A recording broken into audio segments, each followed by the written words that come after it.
Struktur dan fungsi jaringan hewan. Perhatikan gambar. Dapatkah Anda menyebutkan jaringan yang menyusun anatomi kulit pada gambar di depan? Hewan merupakan organisme multiseluler yang terdiri atas banyak sel. Sel-sel tersebut membentuk jaringan. Beberapa jaringan akan membentuk organ. Beberapa organ akan membentuk sistem organ. Jaringan organ dan sistem organ apakah yang terdapat pada hewan vertebrata?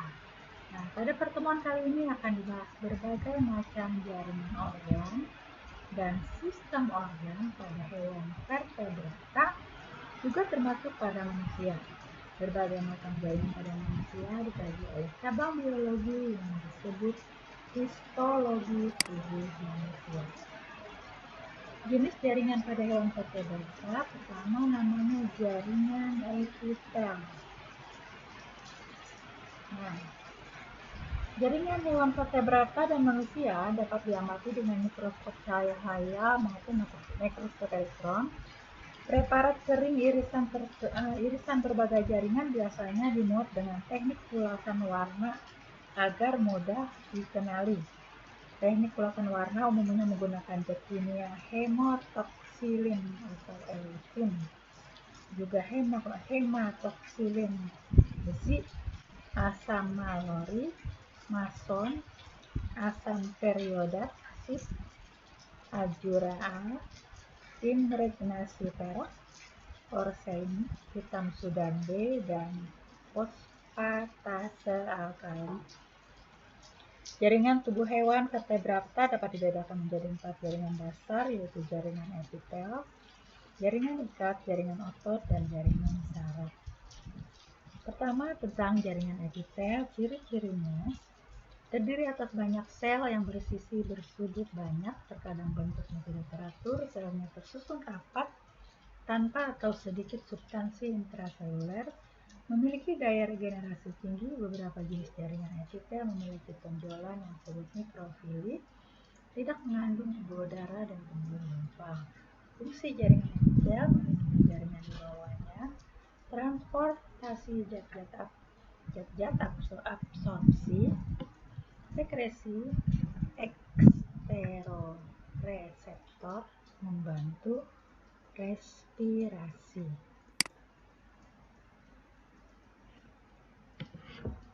Jaringan epitel dapat dibedakan menjadi 5 jenis, yaitu jaringan epitel pipih, kubus, silindris, transisional, dan kelenjar. Jaringan epitel pipih sangat tipis seperti lembaran, tingginya lebih rendah daripada lebarnya. Jika dilihat dari samping, terlihat melebar di bagian inti selnya. Jika inti sel tampak seperti cakram, berdasarkan susunannya. Epitel pipih dapat dibedakan menjadi 2, yaitu epitel pipih selapis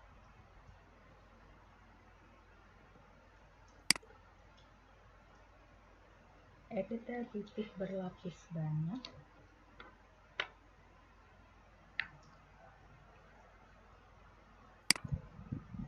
kemudian jaringan epitel kubus atau koboid. Berdasarkan susunan epitelnya, kubus dapat dibedakan 2 macam, yaitu epitel kubus selapis dan epitel kubus berlapis banyak.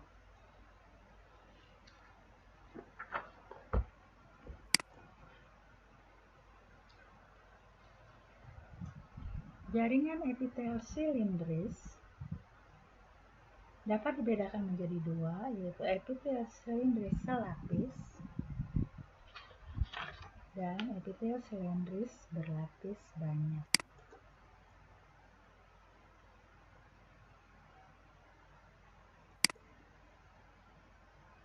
Keempat, jaringan epitel transisional. Itu peralihan antara epitel pipih berlapis banyak dengan epitel silindris berlapis banyak. Kemudian jaringan epitel kelenjar ini tersusun dari sekelompok sel-sel epitel khusus untuk sekresi zat yang diperlukan dalam proses fisiologi tubuh.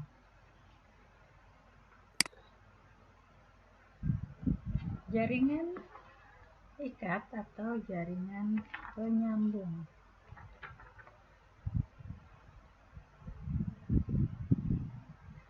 Awal perkembangan embrio, lapisan mesoderm membentuk jaringan mesenkim. Selanjutnya mesenkim berkembang menjadi jaringan ikat atau jaringan penyambung. Jaringan ikat memiliki fungsi seperti yang terlihat di tayangan berikut ini.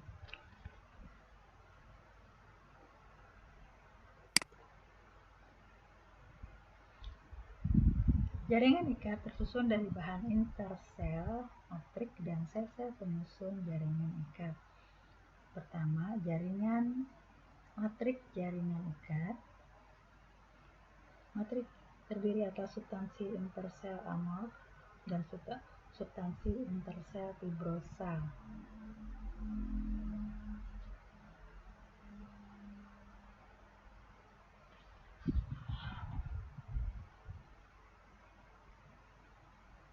Kemudian sel-sel penyusun jaringan ikat yaitu fibroblast, makrofag, sel lemak, malsen, sel plasma, sel pigmen, leukosit, dan sel mesenkim.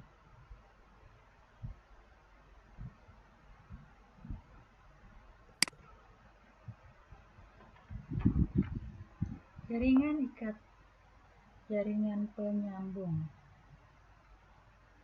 dibedakan menjadi dua, yaitu jaringan ikat longgar yang terdiri dari jaringan mukosa, jaringan areosa, jaringan lemak, jaringan retikuler, kemudian jaringan ikat padat. Ada dua jenis, yaitu jaringan ikat padat teratur dan jaringan padat tidak teratur.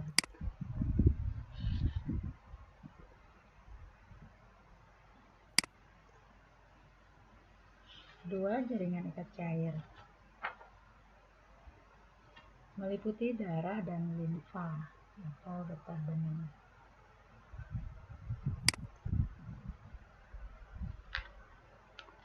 Jaringan ikat penyokong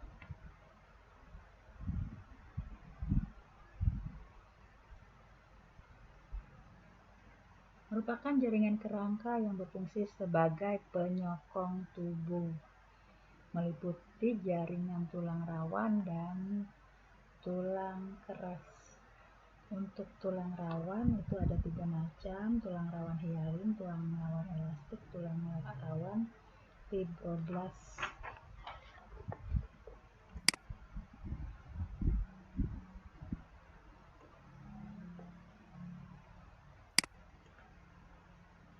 Sedangkan jaringan tulang keras atau osteoin, ini matrik tulangnya sangat padat dan kaku, mengandung substansi semen, glikosaminoglikan.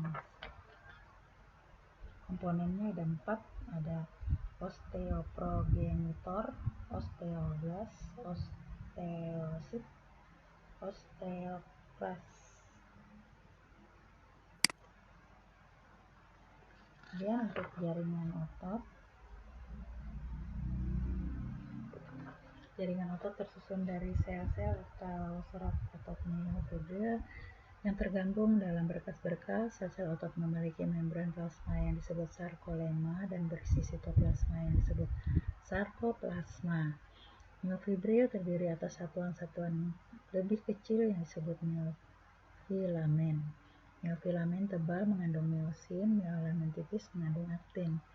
Setiap myofibril memiliki pita gelap dan pita terang yang disebut sarkomer. 3 macam jaringan otot, ada jaringan otot polos, jaringan otot rangka, dan jaringan otot jantung. Untuk perbedaan antara otot polos, otot rangka, dan otot jantung, itu pembedanya ada dari bentuknya, ukuran, inti sel, pita gelap terang, dan aktivitas. Untuk bentuk sel, otot polos gelendong, otot rangka silindris panjang, otot jantung silindris, bagian ujungnya bercabang 2 atau lebih. ukuran selnya untuk otot polos 3-200 nanometer, diameternya 5-10. Kalau otot kerangka 1-10 mm, diameternya 10-100 nanometer. Jantung panjangnya 50-100 nanometer, diameternya 10-20 nanometer. Inti selnya otot polos oval, jumlahnya 1 di tengah. Otot kerangka bentuk inti selnya lonjong, banyak di tepi serat. Jadi bentuknya lonjong, letaknya di tepi serat itu jumlahnya banyak. Kalau jantung bentuknya juga lonjong sama seperti rangka, cuma hanya ada 1 dan ada di tengah serat. Kalau pita gelap terangnya, otot polos tidak ada, otot rangka ada, otot jantung ada. Aktivitasnya otot polos lambat, tidak mudah lelah, otot rangka cepat, kuat, dan mudah lelah. Sedangkan otot jantung kontraksinya cukup kuat, otomatis, dan tidak mudah lelah. Kemudian pengaruh saraf. Otot polos itu saraf tak sadar dengan otot tak sadar. Otot rangka saraf sadar dengan otot sadar, sedangkan jantung saraf otonom dan otot involunter atau otot tak sadar. Letaknya otot polos pada saluran pencernaan, dinding pembuluh darah, pembuluh limpa, saluran pernapasan, saluran reproduksi, kandung kemih, dermis, iris, korpus ciliaris, mata. Kalau otot rangka pada tulang rangka, kalau jantung pada jantung.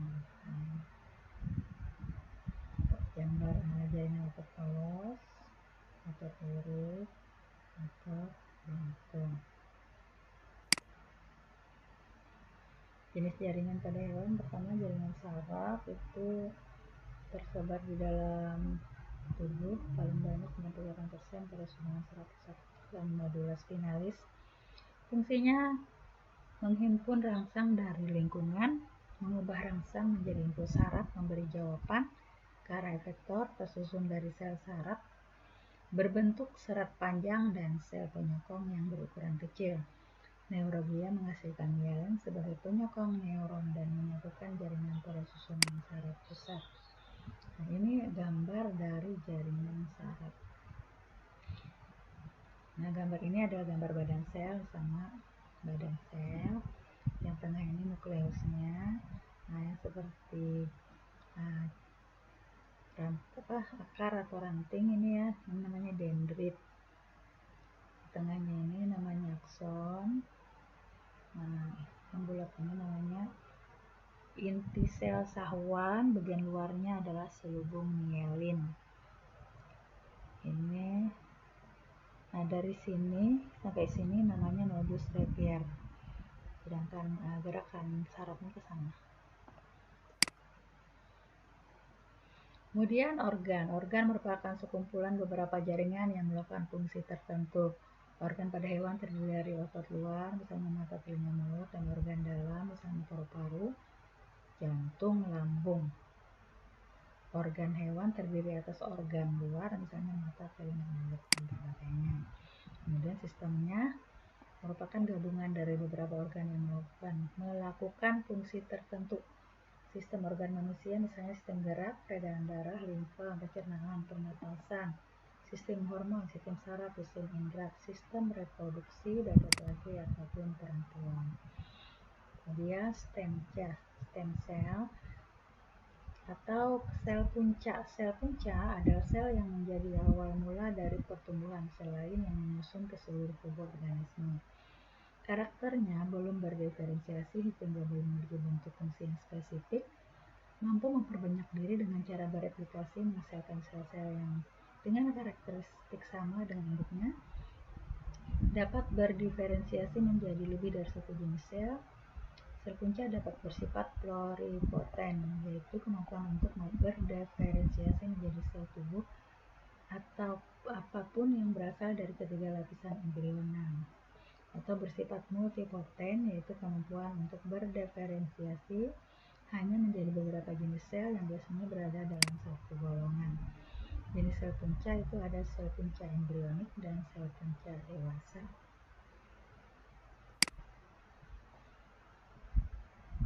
Perbandingan kemampuan diferensi sel punca embrionik dan sel punca dewasa bisa diperhatikan dari gambar berikut ini.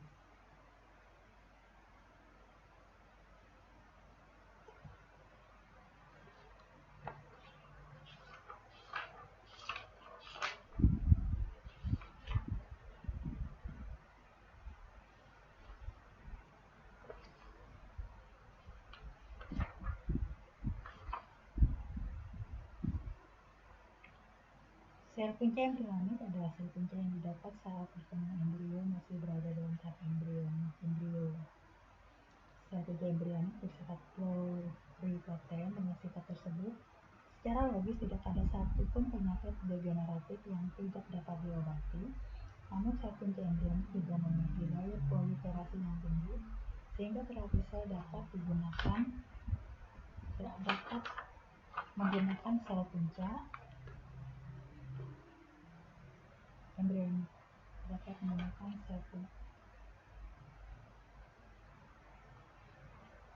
dapat berisiko tinggi menimbulkan tumor yang tidak diinginkan.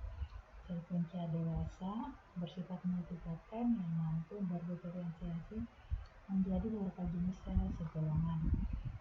Kemampuan berdiferensiasi sel punca dewasa lebih rendah dibandingkan sel punca embrionik, sehingga selain itu konsentrasi jumlah selnya lebih sedikit, hanya berjumlah 1 berbanding 10 pangkat 5 dari jumlah sel yang ada, sehingga sulit untuk diisolasi. Contoh sel punca dewasa misalnya sel punca hematopoietik berdiferensiasi menjadi seluruh sel darah seperti eritrosit, trombosit, neurofil, limfosit B, dan limfosit T. Sel punca jaringan saraf berdiferensiasi menjadi 3 jenis sel utama: astrosit, oligodendrosit, dan neuron. Sel punca jaringan kulit berdiferensiasi menjadi keratinosit dan sel-sel lapisan epidermis kulit. Sel punca mesenkim berdiferensiasi menjadi osteosit, kondosit, adiposit, dan sel-sel jaringan ikat. Sel punca jantung berdiferensiasi menjadi 3 jenis sel jantung utama. Laporan jurnal ilmiah akhir-akhir ini menyatakan bahwa terdapat bukti terjadinya transdiferensiasi pada sel punca dewasa seperti sel punca mesenkim berdiferensiasi menjadi sel-sel saraf. Sel-sel punca hematopoietik menjadi sel-sel jantung, serta sel punca hati menjadi sel beta pankreas yang menghasilkan insulin. Potensi sel punca dalam aplikasi klinis.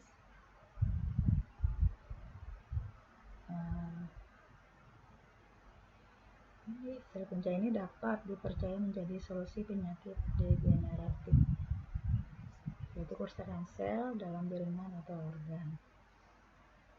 Kerusakan sel tersebut bersifat irreversibel, sehingga obat-obat yang tersedia pada saat ini hanya dapat memperlambat atau mencegah terjadinya kerusakan jaringan atau organ yang lebih luas. Penyakit degeneratif antara lain stroke, Alzheimer, diabetes mellitus, aterosklerosis, dan infak miokard. Teknik transplantasi sel punca digunakan untuk regenerasi sel pankreas menghasilkan insulin pada penderita diabetes mellitus.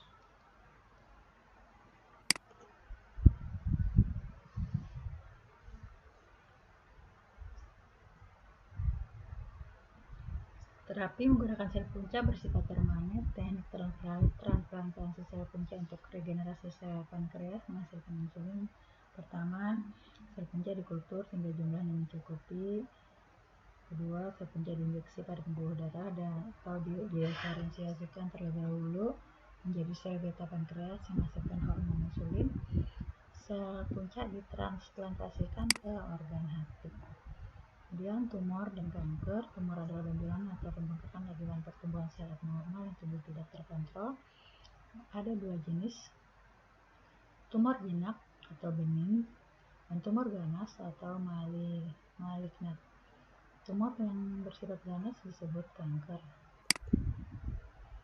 Pertumbuhan sel yang tidak terkontrol disebabkan oleh mutasi DNA dan gen yang mengontrol pembelahan sel. Faktor penyebab tumor atau kanker: keturunan, lingkungan, makanan yang mengandung bahan kimia, virus, infeksi, gangguan keseimbangan hormon, faktor kejiwaan, emosi, radikal bebas. Sekian, assalamualaikum warahmatullahi wabarakatuh.